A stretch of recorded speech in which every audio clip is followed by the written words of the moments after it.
And we're off. Good afternoon, ladies and gentlemen. I'm some guy named Victor Salazar, along with another guy named Peter Soprano, and the Mexican named David Quinones. And we're coming to you live from Blackjack Mulligan's Public House in Garfield, New Jersey, where Sundays you get your $19.99 brunch, a lot of drinks, and a lot of food. Welcome to the premiere of Two Mexicans and a Dude. As I said, I'm Victor Salazar. Follow me on Twitter, VicMatic1119. The other guy. Follow me, Pac-Man453323. And he doesn't have a Twitter, but his Instagram is. Yeah, my Instagram, I don't remember it. I'll get you that at a later date, guys. He's just Mexican. Yeah, I'm just old school Mexican, you know. I don't really know how to use the telephone too much. So anyways, boys, thanks for joining me here today on this Sunday, April 22nd. Let's get into it. NBA playoffs, gentlemen. A lot of surprises. My initial take on the NBA playoffs was the sweep of the Pelicans over the Trailblazers.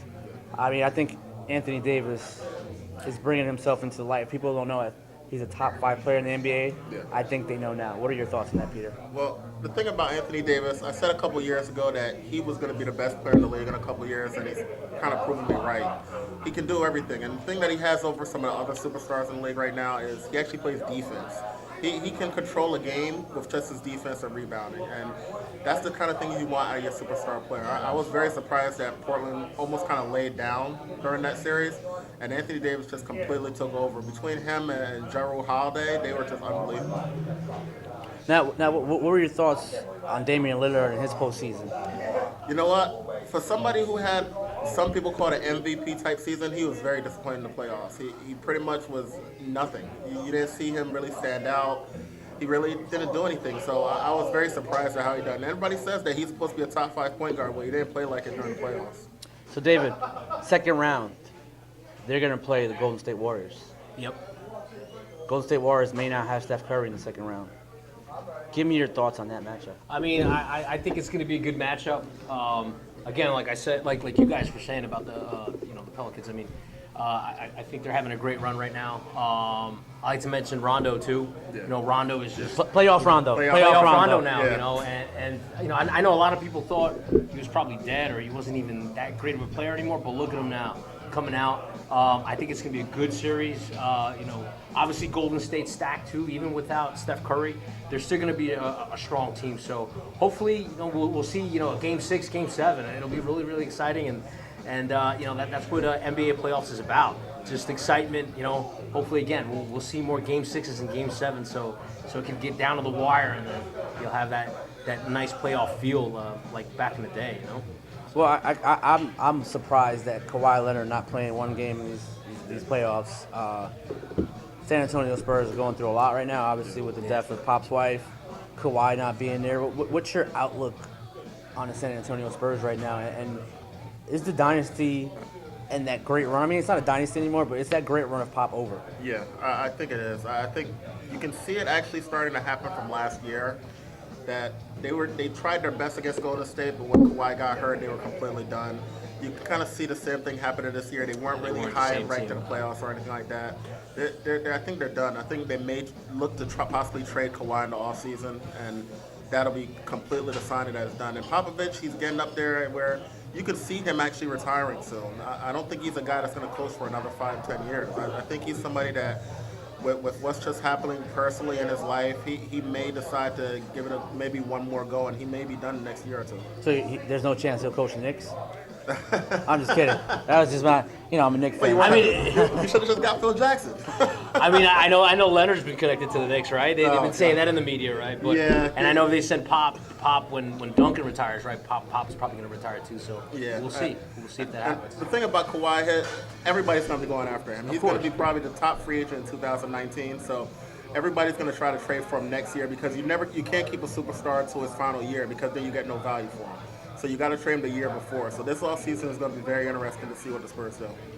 Now, what about the rest of the Western Conference playoffs right now? Rockets looking good, even though I think they lost the game. That OKC and Utah Jazz series is looking really good right now. Donovan Mitchell, Philly. You guys been talking a lot of junk about Donovan Mitchell. You made fun of him because he lost one playoff game. And let me tell you right now, he didn't need a Joel Embiid to save him after the loss. Joel Embiid came back to save Philly from old man Wade. What you got to say about that? Oh, man. Listen, I love Joel Embiid, and he is the guy on that team, even though Simmons is getting all the love right now.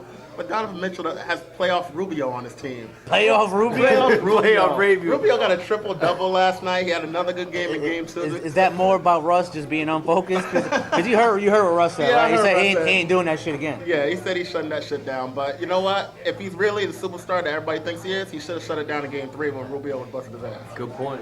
Where was playoff PG? You know what? This is the problem with OKC right now. George is a perfect number 2 guy. Russ, as a number 1, the problem is he's a great athlete, he's a great scorer, but he doesn't make his team better. And when we've seen that with his past teammates, we saw that with Oladipo that went into Indiana. He's become a superstar there. He doesn't make his team better. He can put up numbers, but he has a little bit of Stephon Marbury in him, where he'll end up with great numbers, but it doesn't really help his team. So you're saying Kevin Durant had the right idea? Yeah, he had the right idea. I don't like that he went to the team that just beat him, but yeah, he had the right idea. So Dave, let me ask you a question.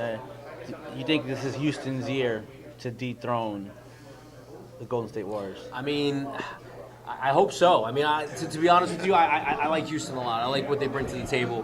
Harden's a beast.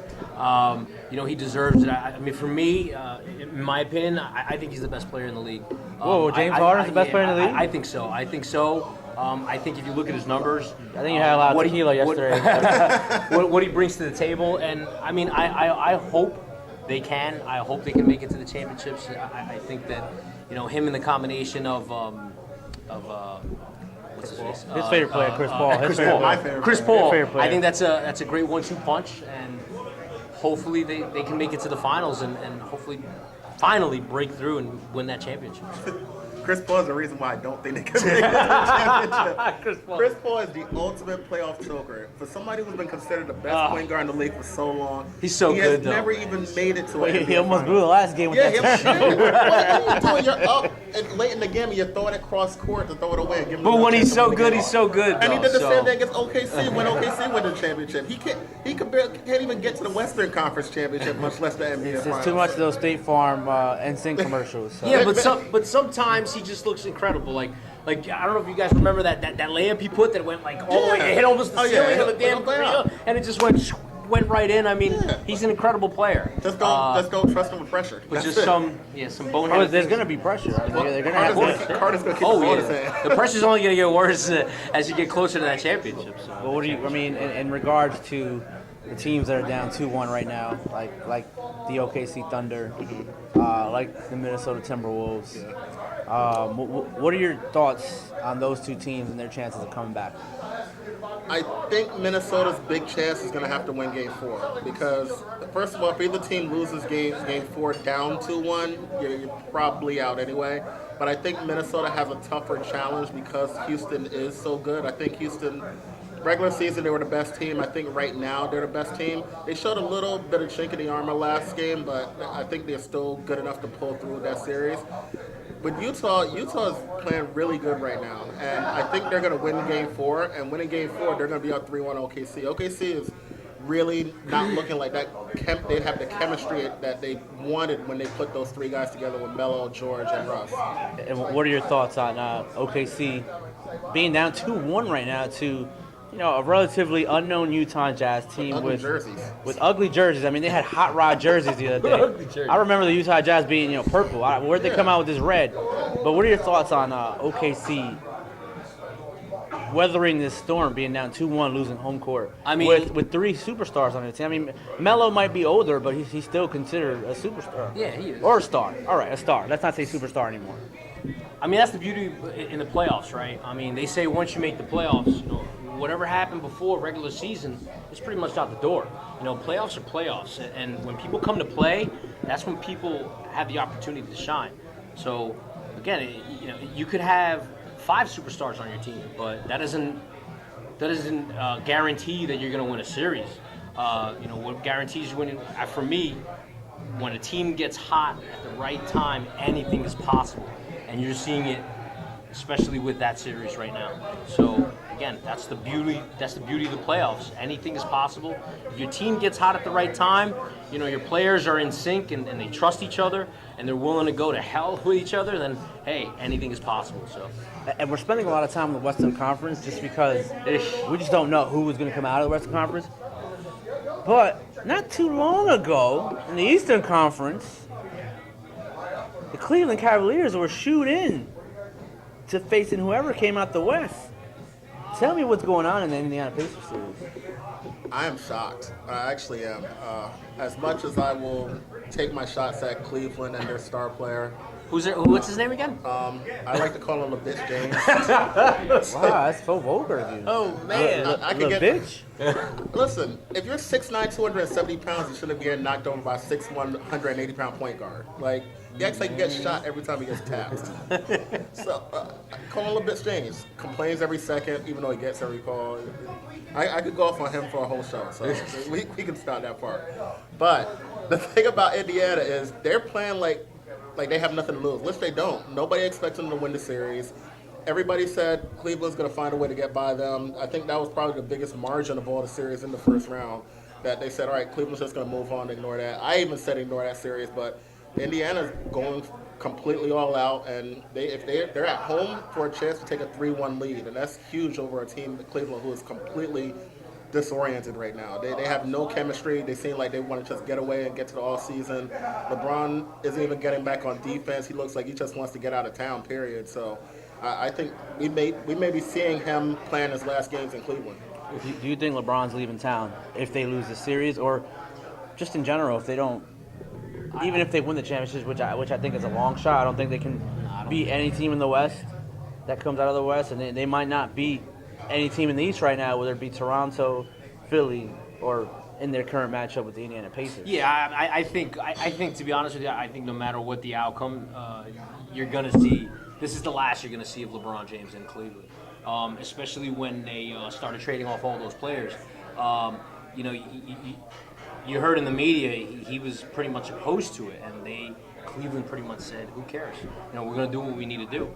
And you know, you could see that it's kind of turning. The tide is turning in terms of where all that clout that LeBron James had, all that power he had, it's not the same anymore. And obviously the team isn't the same anymore. Obviously, through the results that we're having right now. So I think no matter what happens, though, this is the last time you're going to see LeBron in a Cleveland uniform. How does that do for his legacy now? I mean, this is, he went to Miami, he won the titles in Miami, right? He came back. He needed a Kyrie and a Kevin Love, and now he just had Draymond suspension, and now he has basically Kevin Love and a bunch of other guys. Yeah.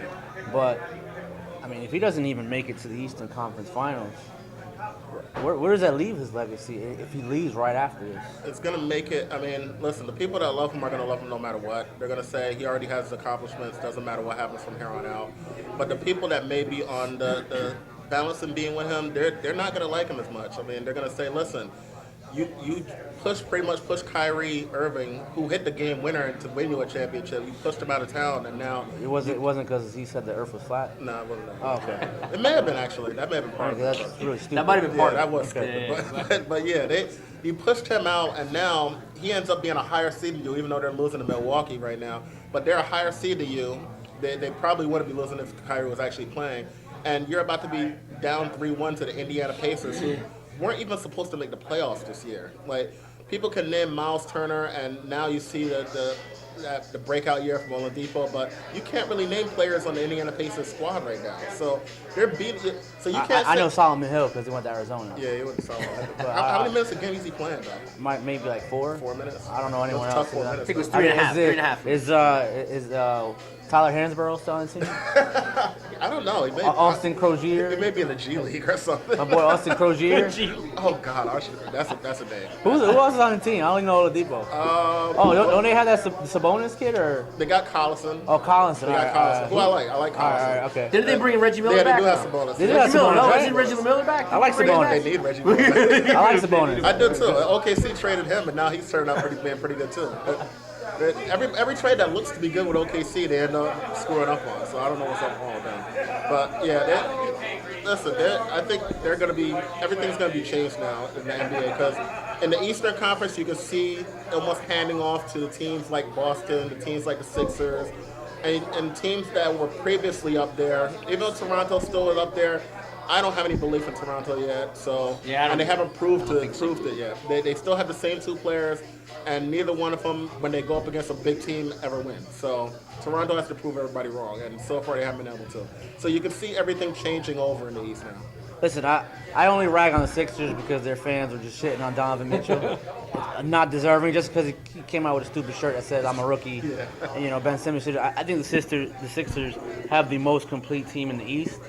And I think they're coming out the East. Yeah. David, what are your thoughts on the Philadelphia 76ers? I think they have a good squad. I mean, they're pretty stacked, and they're showing it. So I'm in agreement with you. I think if anything, I mean, if you had to pick a team right now, I think you'd have to go with the Philadelphia Sixers. I mean, they do have the most complete team, well-rounded, and they're just playing well. So especially, again, we're talking about Cleveland. Cleveland's not the same team. I mean, so I think you have to definitely pick the Philadelphia Sixers right now.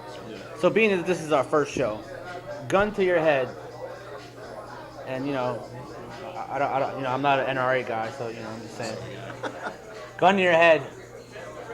What's your pick for the finals? Because we're going to come back to this in June. Oof, man. Pick for the finals right now. Right now. Right now, we got to do it because ESPN, we're like a month behind everyone else. Okay. All right, so I'm going to go on a limb here again. I'm going to pick the Sixers and the Rockets. Those are my two picks for the finals. Mr. Soprano, what would be your picks? I am going to agree and say the Sixers, but I'm going to say Golden State finds a way to get back again. Wow. I was going to say the Sixers again, and I was also going to say the Rockets. So there you go. So here we go. And that's our first segment. We'll be right back because I'm a little empty.